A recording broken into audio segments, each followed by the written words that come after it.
નમસ્કાર મિત્રો, તમારું સ્વાગત છે જય મોમાઈ ડિજિટલ ચેનલમાંથી। તો મિત્રો, આજે આપણે વાત કરવા જઈએ તનોટરાય માતાની। એમ તો ભારતમાં અનેક મંદિર છે, પણ આપણે આજ રાજસ્થાનની લોકદેવી તનોટરાય માનો ઇતિહાસ જાણીશું। રાજસ્થાનના જેસલમેરથી 125 કિલોમીટર માથે સ્થિત તનોટરાય માતાનું મંદિર છે।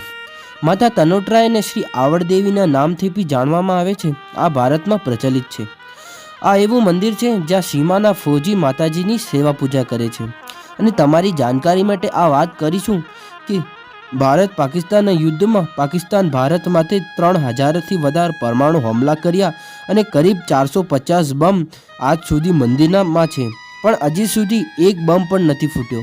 આ મોટો ચમત્કાર તો મારી ભગવતી તનોટરાય માં જ કરી શકે। આ મંદિર કરીબ 1200 ઈસા પૂર્વમાં બનાવ્યું હતું અને ઘણા વર્ષો પહેલાં રાજસ્થાનના જેસલમેર જિલ્લામાં ચેલક કરીને ગામ હતું। આ ચેલક ગામમાં મામડિયા ચારણ કરીને એક વ્યક્તિ હતા અને તેની શેર માટેની ખોટ હતી। આ તો માતા હિંગલાજનો મોટો ભક્ત હતો। બલુચિસ્તાનમાં સ્થિત હિંગલાજ માતાના મંદિરના 7 વખત જાત્રા કરી નાખી હતી। અને મિત્રો, કહેવાય છે કે મામડિયા ચારણના સપને માતા ભગવતી હિંગલાજ આવી અને બોલ્યા અને કે દીકરા મામડિયા ઉઠ, તારી હિંગલાજ બોલું છું કે આજે તું જે માંગે તને આપીશ બેટા, દીકરા ઉઠ। મામડિયા ચારણ બોલ્યા કે માં, મારી ભક્તિથી તમે પ્રસન્ન હોય અને તમે મને ખરેખર આપો તો તમે મારી સંતાનના રૂપમાં આવો।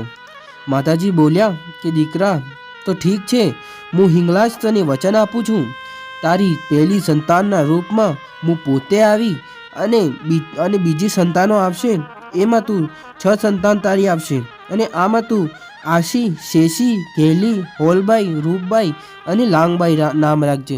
સમજ્યો ને દીકરા? કે હા માં। ભલે માડી કહી માતાજી અંતર્ધ્યાન થઈ ગયા અને માતાજીને કહ્યા અનુસાર મામડિયા ચારણના ઘરે 7 દીકરીઓનો જન્મ થયો અને માતા આવડ પોતાના જીવનમાં ઘણા ચમત્કારો કીધા અને પ્રસિદ્ધ થવા લાગ્યા। આવડમાંનો તનોટરાય માતા એટલા માટે પડ્યું કેમ કે તનોટરાય ગામમાં રહેતા હતા, એના કારણે માતાજી તનોટરાય કહેવા લાગ્યા। અને તનોટના રાજા ભાટી તનુરાવ હતા અને ભાટી તનુરાવ માતાજીનું મંદિર બંધાવ્યું હતું અને વર્તમાનમાં માતાજીનું આ મંદિર ભારત પાકિસ્તાનના બોર્ડરમાં તે છે। અને મિત્રો, ભારત અને પાકિસ્તાનના વચ્ચે 1965માં યુદ્ધમાં પાકિસ્તાને જેસલમેર બોર્ડરમાંથી હુમલો કીધો અને માતા તનોટરાય માના મંદિરમાંથી 3000થી વધારે બોમ્બનો હુમલો કીધો હતો, પણ કરીબ 450 બમ તનોટરાય માતાના મંદિરમાં છે અને પરિસરમાં નાખ્યા, પણ એક પરમાણુ બમ પણ ના ફૂટ્યો અને પરમાણુ આજ સુધી મંદિરના સંગ્રહાલયમાં સ્થિત છે। અને બીજો યુદ્ધ 1971માં જેસલમેરના લોંગેવાલામાં સ્થાન માટે હતું, ત્યાં પાકિસ્તાનની પૂરી બ્રિગેડિયર હતી અને ભારતની નાની સેનાની ટુકડી હતી। આ કરીબન લોકો હતા, આનામાં 15થી 20 લોકો હતા અને આ લોકોની ટોલી જય તનોટરાયમાં કરી માતાજીનો આશીર્વાદ લઈ અને પછી પાકિસ્તાનની મોટી સેના હતી, કેટલાય બધા ટેન્ક હતા, પણ 20 ભુજાળી મારી તનોટરાય માતા આ સેનાનો નિસ્તો નાબૂદ કરી નાખી અને આજ પણ લોંગેવાલામાં પાકિસ્તાનના જે ટેન્કો હતા અને આજ કબ્ર બનેલું છે।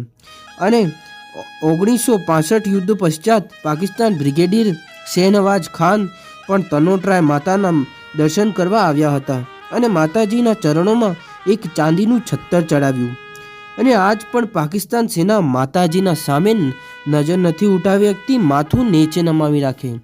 અને મંદિર પરિસરમાં સૈનિકોની યાદમાં વિજય સ્તંભનું નિર્માણ કરાવ્યું અને BSF દ્વારા આ મંદિરની આરતી અને રખરખાવ થાય છે અને જવાન જ્યાં જાય છે ત્યાં માતાજીનું નામ લેતા જાય છે અને માતાજી રોજ રવિવારના યા પછી આડાદાડા માના ભજન કીર્તન કરવામાં આવે છે અને તેમનો ભરોસો છે કે તનોટરાય માં રહેવાથી દુશ્મન તેમનો વાર પણ વાંકો નથી કરી શકતા।